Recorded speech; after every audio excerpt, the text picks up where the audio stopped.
I'm here today to talk to you about 4 myths about art song. What is art song? Well, I guess you could say art song is a bit like the less pretentious little brother of opera. Um, Art song is to opera what poetry is to a play. In fact, poetry is at the center of art song. There's research that shows that because of the media-saturated world we all live in, all of our attention spans are getting shorter. And art song is sort of like the most perfect bite-sized dramatic musical experience. It's like a little vignette. Number 1, I can't understand it because it's in another language. Obviously, it's impossible for anybody to enjoy music if it's in another language.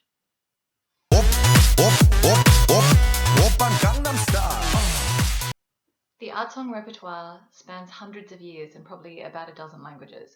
But did you know that when you go to an art song concert, you actually get a little booklet full of words and translations? So it's basically just like reading along with CD liner notes or looking up the lyrics on your iPhone, except it's actually better because you sometimes learn really useful stuff. So for example, there was this one time in Paris, and it was just really handy knowing some words about love and body parts. And that's all I'm going to say.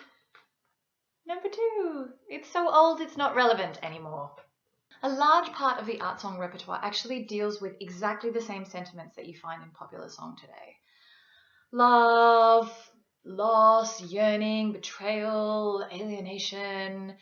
There are a lot of songs about flowers. And what about the people who wrote these poems and this music?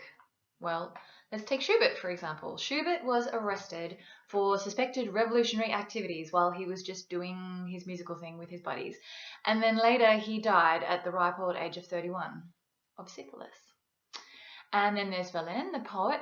He was arrested for shooting his lover in a jealous rage once. And then later he died of alcohol and drug abuse. Or then there's this guy.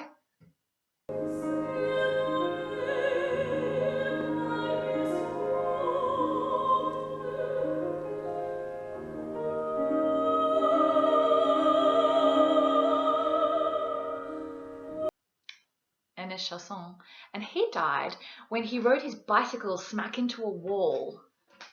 They think it was a possible suicide. He was just riding around his country estate. Basically, what I'm saying is that these guys were crazy mofos before rock and roll was even a glimmer in the universe's eye. Number 3, you can't dance to it. This one's true. So if art song's so awesome, which it is, then why haven't more people heard about it? Well, I think that maybe it's something to do with the unamplified operatic voice. I think if you haven't been exposed to that sound much, it probably seems like a really weird thing to be doing with your vocal cords. And we singers, we spend years training to be able to do what we do. We're basically athletes. So it's unusual. I mean, imagine if you'd never seen a weightlifter before. You know, it'd be really impressive, but kind of unsettling. Nice.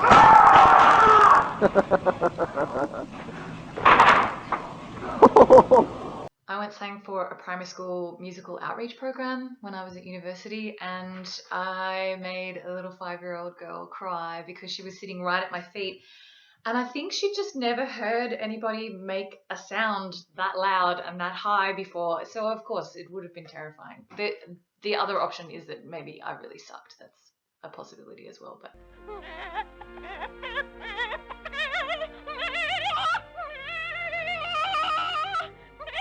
Number 4, it's boring. Look, here's what I know. The communicative ability of the human voice is one of the few truly universal things about our life on this planet. It's the one instrument that we're all born with. And scientists even theorize that we were singing before we were speaking. Art song is this wonderfully intimate art form because there are no theatrical trappings between the audience and the performer.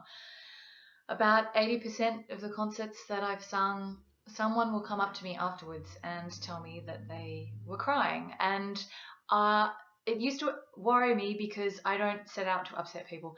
But I think that it's just this very special magic that occurs here between the audience and the performer. and you can only experience that live.